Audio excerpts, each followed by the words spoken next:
point qu'on n'a pas encore abordé aussi, c'est bon, on a parlé pas mal des compléments alimentaires, donc tu as parlé de la vitamine B9, des oméga 3 et d'autres. Et du fer. Et du fer, oui.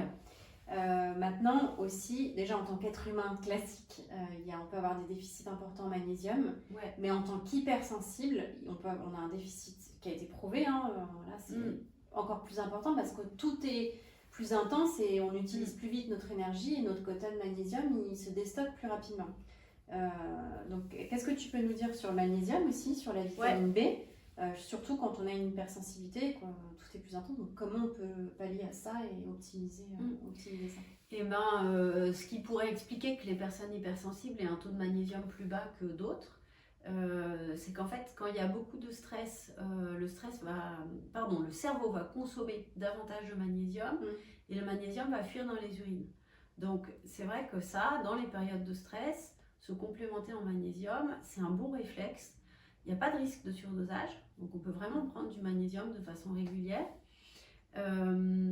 C'est bien de choisir une forme organique de magnésium qui va être mieux tolérée par l'intestin et mieux absorbée. Et donc sur les boîtes, si vous vous lancez un petit peu dans les explorations, vous cherchez glycérophosphate ou bisglycinate de magnésium. Voilà. Et on peut viser une complémentation à 300 mg par jour. Qu'on peut faire durer entre plusieurs semaines, plusieurs mois, ou remettre un petit peu en on-off d'une journée sur l'autre selon... c'est ce que je fais d'ailleurs, j'en prends assez régulièrement. C'est toujours intéressant. Et la vitamine B? Alors la vitamine B, celle qui va être stratégique avant les autres, c'est la B9, on la trouve dans les légumes. Donc vous voyez, on reboucle la boucle, manger plus de végétaux, plus de légumes. Après, il arrive régulièrement que moi j'accompagne des femmes qui mangent des légumes tous les jours en quantité et qui malgré ça aient une B9 basse. Donc ça, c'est des spécificités d'absorption. Donc je dirais que quand on met le doigt là-dessus, ça veut dire qu'on garde une complémentation au long cours ou pareil de façon régulière. Et puis sur les vitamines B, il y a la B12 aussi qui est importante. La vitamine B12, c'est celle qu'on trouve dans les protéines animales. Et donc j'insiste, les protéines animales. Et donc ça, c'est un déficit classique du végétarien, de la végétarienne.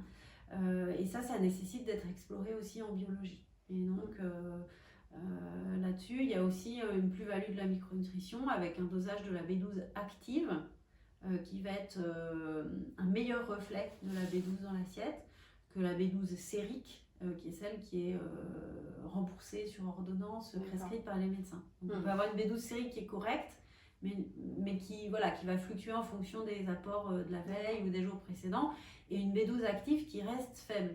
Et donc ça peut jouer beaucoup sur la fatigue. La fatigue retentit sur l'humeur, forcément ça a des conséquences surtout après. Et aussi la B12 va agir sur les cheveux, la qualité des ongles, et alors cheveux. Ça, c'est une motivation supplémentaire. Et les protéines aussi, c'est un point qu'on n'a pas forcément abordé, mais justement après tu nous diras un petit peu l'assiette. Ça me fait penser qu'on n'a pas évoqué aussi la vitamine D. Oui, ça c'est quand même un point important. Qu'est-ce que tu peux nous dire là-dessus? Alors, tu as raison d'aborder ce point-là. La vitamine D, elle est hyper importante. C'est la fameuse vitamine du soleil. Et donc ça, on n'en trouve pas assez dans l'assiette. Donc c'est absolument, absolument indispensable pour tout le monde de se complémenter chaque année en vitamine D.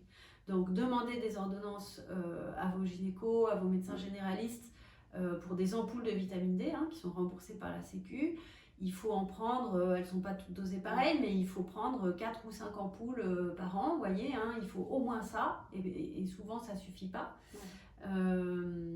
Et ce que j'ajouterais aussi, c'est que plus les peaux sont foncées, mates ou de couleur foncée, plus il faut de vitamine D. Oui, parce qu'ils ont besoin de soleil plus intense. Non, j'ai pas l'explication physiologique, mais en tout cas, une peau noire a besoin de double par rapport à une peau blanche. Donc c'est d'autant plus important. Et dans les aliments, je reviens juste sur le magnésium, ça me fait penser à quelque chose qu'on avait noté. Certains n'ont pas forcément envie de se complémenter, peut-être. Quel aliment tu peux recommander pour aller Alors, dans les aliments stars riches en magnésium, on va trouver le chocolat noir. Ça plaît, ça. Voilà, ça plaît. Noir, attention. Noir, voilà. C'est pas du lait noisette. Voilà, noir, 70% de cacao minimum.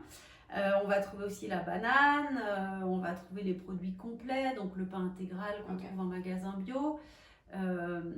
Mais je dirais que là sur le magnésium, 300 mg qu'on peut avoir dans 2 ou 3 petites gélules, pour les avoir après en assiette, on arrive facilement à une tablette de chocolat et de banane. Enfin, vous voyez, donc ça devient disproportionné. C'est là où allier sa stratégie personnelle avec l'assiette et le complément alimentaire, elle peut vraiment venir catalyser des effets santé, des effets boost. Ok.